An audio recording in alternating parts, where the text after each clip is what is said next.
channel. And if you're a new subscriber, thank you so much. And if you're new to this channel, asante sana. And as for my returning subscribers, thank you so much for your support and love. If you have not shared, liked, or even comment, kindly do so. So today we're going to make I'm going to show you how to make pizza at home. I'm going to take you step by step. So the first step we're going to start with rather is to make our sauce. So I'll take you through our ingredients for today. So we have roughly chopped onions, we have 2 cloves of garlic, we have 4 tomatoes, we have oregano 1 teaspoon, and we have mixed herb 1 teaspoon. So we'll start right away. So we'll be blending our ingredients.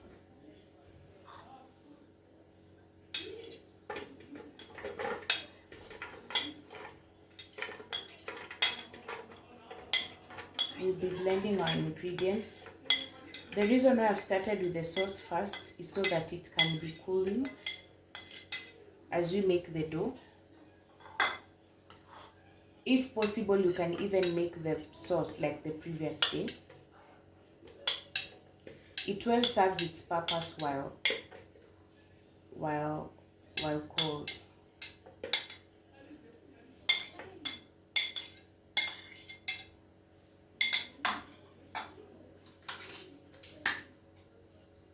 You might want to have some little water just in case the mixture becomes very thick.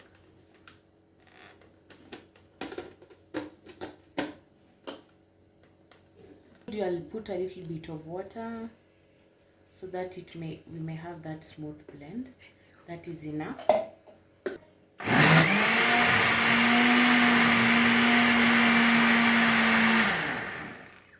Well, our mixture is now ready. Let me just remove it so that you may be able to see it. As you can see, I put a lot of water, but that shouldn't be a worry at all, because it's going to go through the fire so that it can reduce. So yeah, it's now time to put our mixture into the sufuria. However, I had to put some little oil, as you can see. So now I'm going to add my mixture.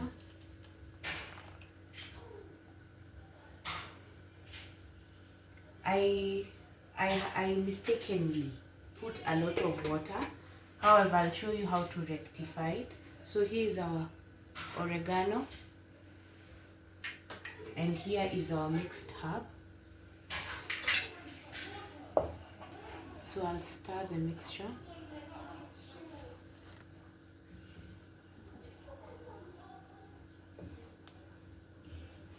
I'll stir the mixture. I'll also add a little bit of salt.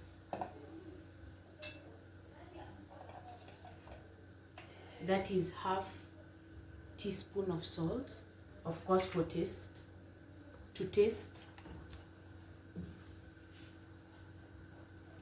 So now the reason why we had to bring it back to the fire is so that it can reduce.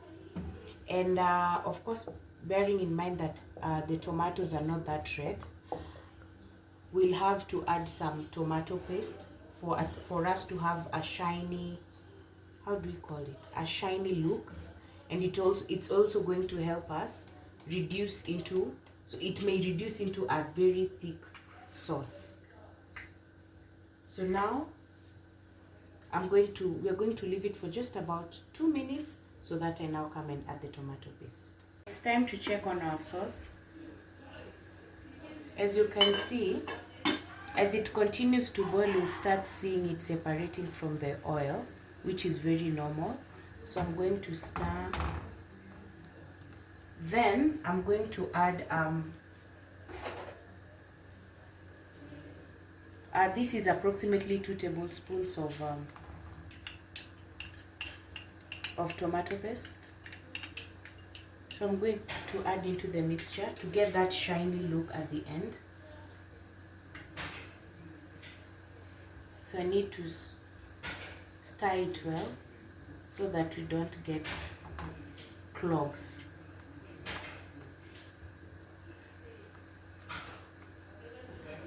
One thing with this sauce it has a lot of acid.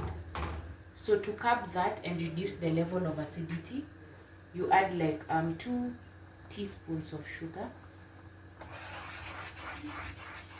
Please note, for the chili lovers or those who love their sauces hot, you can add cayenne pepper, but as for me, I prefer doing without. So we're going to let it simmer for about 10 minutes and come and see how the mixture looks like. So as it continues simmer, as we wait for the 10 minutes, I'm going to reduce my heat to low medium. Yeah, so that it doesn't overcook or even burn. So see you after 10 minutes. So yeah, I'm here to show you the progress. This is what it looks like. So we're still waiting for it to simmer a little bit more and reduce a little bit more. So I'll be here to show you how the sauce will look like once it's ready. So as I had told you earlier, when you see the oil, let me try and zoom it in. When you see the oil and the sauce separating, this is a clear indication that your sauce is ready. So I'm just going to stir it. As you can see, it's thick enough. Yeah. So I'm going to stir it just a little bit and yeah, and switch off. Okay, let it switch off. What? Yeah, so this is the second part of my video. So as you can see, before I started cooking the sauce, I had to ensure that the yeast that I'm using needs to be activated using warm water. So I had to put 1 tablespoon of yeast and 2 cups this of water and put it in a warm place. As for me, I had to go with it outside and place it under the sun. So to know that your water is ready, you can see the bubbles. It's a clear indication, and there's a very there's a smell that that comes out of it, and you will be able, a fermented sort of smell that you'll feel. So we'll go straight ahead in making our dough. So these were 4 cups of flour. We have 1 teaspoon of oregano, and of course we'll put 1 teaspoon of salt. Actually, I think I'll just put it in the flour to make it easier.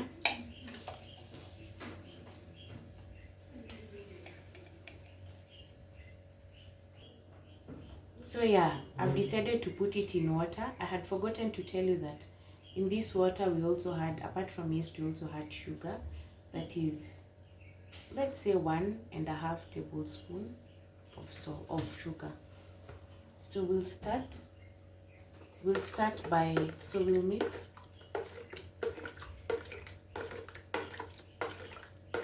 I think I'll need something to mix with it.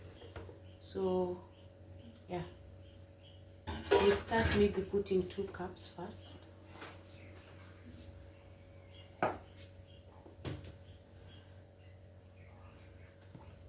And a half. And then you can mix using a spoon. There are people who also use the electric machine to do this.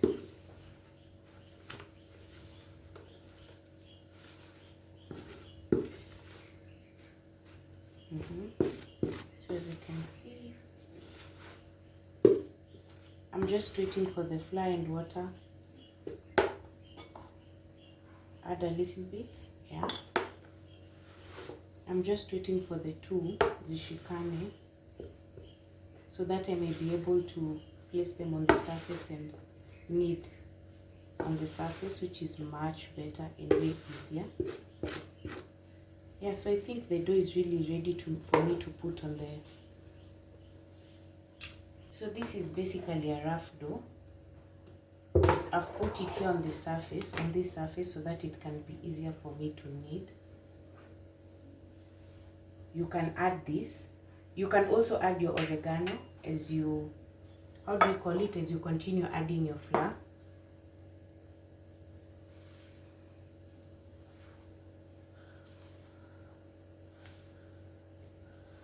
So you need to knead it well. to give you that soft consistency. Because I'm using the surface, it might even maybe take 6 minutes or so. Yeah, so you need to knead it well. Your flour needs to be very smooth.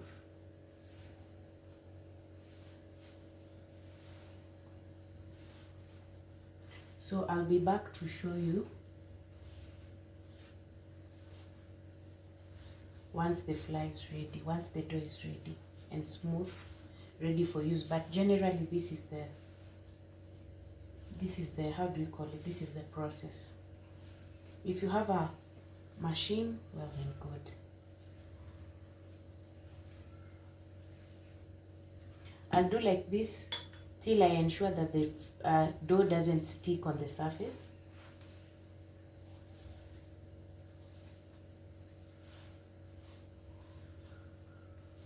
So I'll be back to show you how the flour looks like.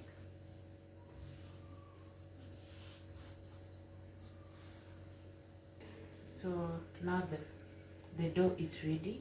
As you can see, it's very smooth. Let me put it in a circular shape for you to be able to see how smooth it is. It's now ready. That is how you know how your dough is ready. Yeah. So now we are going to place it back in this. Yeah. And wait for it to proof. So you just need a little bit of oil and apply it on top to avoid the cracks and making the flour or the dough rather from being hard. So yeah, I will put this on top and take it outside. In short, this dough only needs somewhere where it's very warm for it to double in size, and I'm going to let the dough rest for an hour. So stay tuned and let's see how it doubles up. So hey guys, this is the product after an hour. So let's go straight to making the dough. So let me go and get a pizza cutter.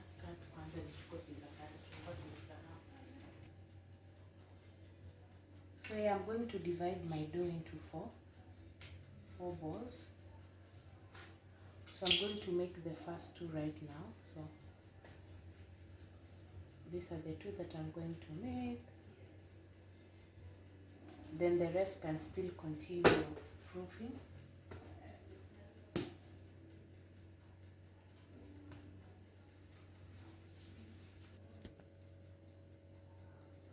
So I'll have to slightly knead my dough again to remove any air that might be in the dough.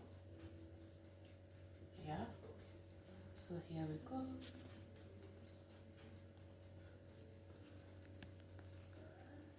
And yeah, just a little flour, just a little to dust the surface.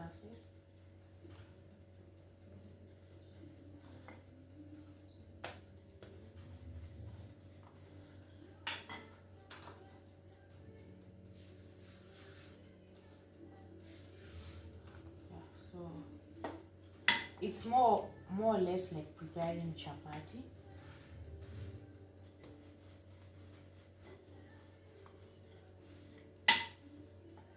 But now it's all dependent to the size that you want.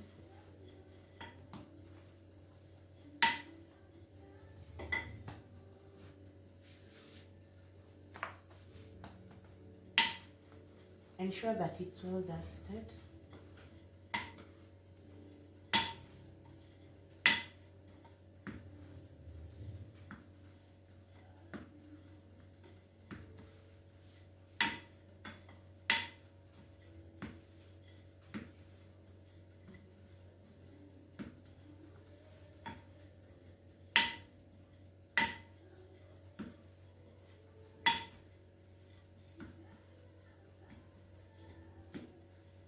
I think this is a good size.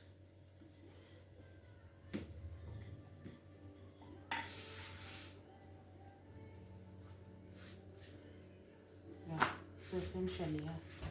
There are people who use their hands to make this shape, but as for me, I'll just use the roller.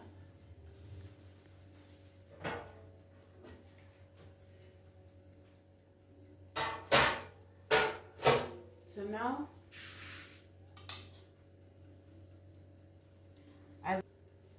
now this, I had done this before, I had prepared this before. So we have oil, normal cooking oil with some flour on top. So this is generally to help my pizza not to stick. We don't have a circular, how do you call it, a circular shape. We are using the one from my oven. So now I'm back again. As you can see, sometimes the transfer can be a little bit messy, but oh well. So you use your fork to make holes in your pizza. This is generally to just allow aeration. Yeah.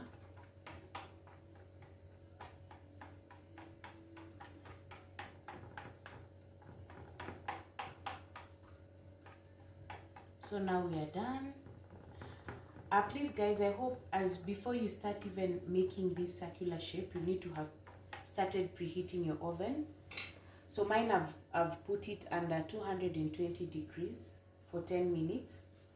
So yeah, now this is where the sauce cut. So you remember our sauce? This is how it looks like even after cooling. So just a little bit. Where's the base?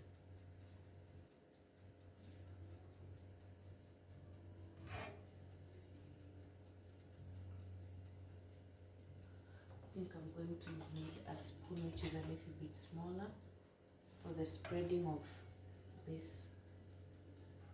It's going to be a little bit easier using a spoon.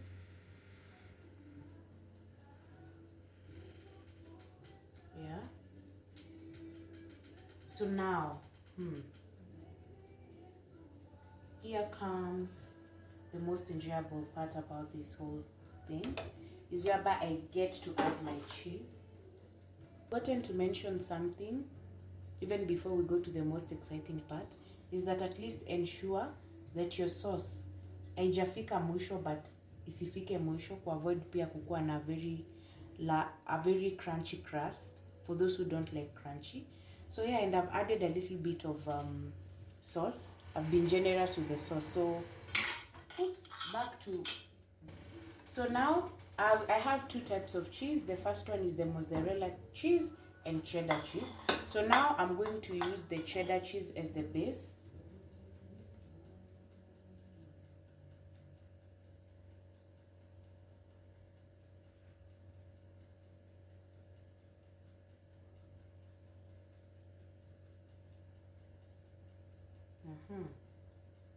So now this is the most exciting part about the whole thing. What I've been waiting for the entire time. This is my beef that I'm going to use on the pizza. So I'm just going to take a little bit of it.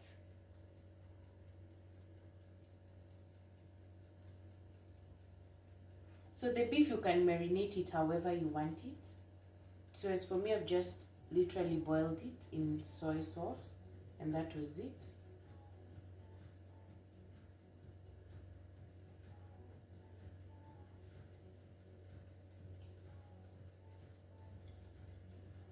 Yeah, so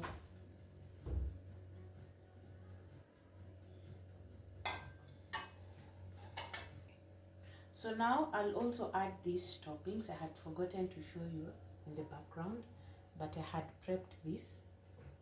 These are green bell peppers. You can use peppers of your choice. Sorry, red bell peppers. You can use green, yellow, depending on what you want. This is onion. So yeah, the best part about making pizza at home is that you can add whatever you like, and no one will judge you for that. And you can put as much toppings as you want because no one will question you. So now this is where our mozzarella comes in. So I'm going to add a little bit of mozzarella on top. 3. So yeah, the one thing I love about mozzarella is that it has that stretchy component, or rather when you're taking a bite, it has really that stretchy, or even when you're cutting it. it's stretchy. So yeah, this is our first pizza. It's going to go into the oven. So within, as you can see, I divided my dough into 4. So I'll show you what I'll put in my next pizza topping. So this is my other topping. This is chicken. You can marinate the chicken to your liking. So yeah, I'm going to add a little bit of onions. So don't worry about the number of pizzas that I'm going to make by day. It's only that I have guests. So I'll be making for them these 2. There's something else I need to make clear, to clarify. You can also make a dough. As you can see, I divided my dough into 4 pieces, 4 parts rather. So if I don't make pizza with them today, I can still freeze them as long as I tie them well and use it for another day. So yeah, don't feel bad that you made a lot of dough thinking that you must finish it by that same day. You can still store it and use it another day.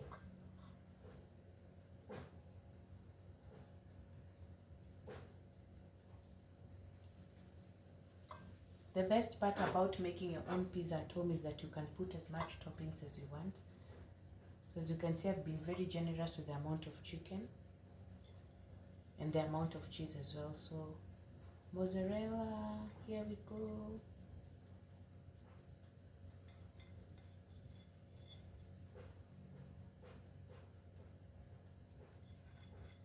So let me bake it and see you as we look at the final product. So as you can see, this is one of the pizzas that I made.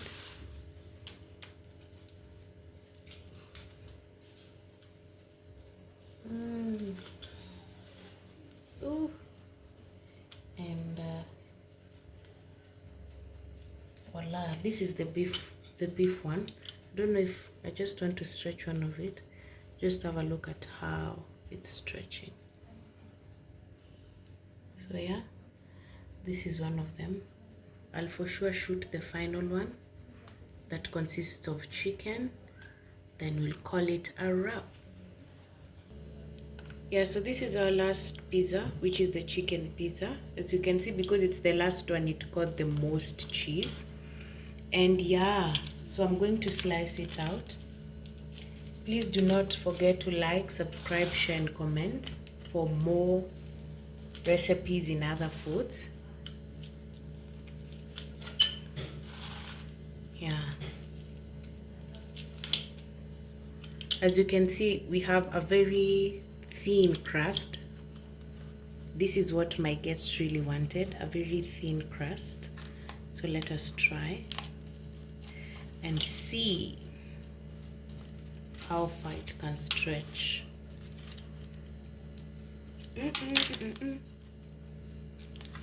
Ooh.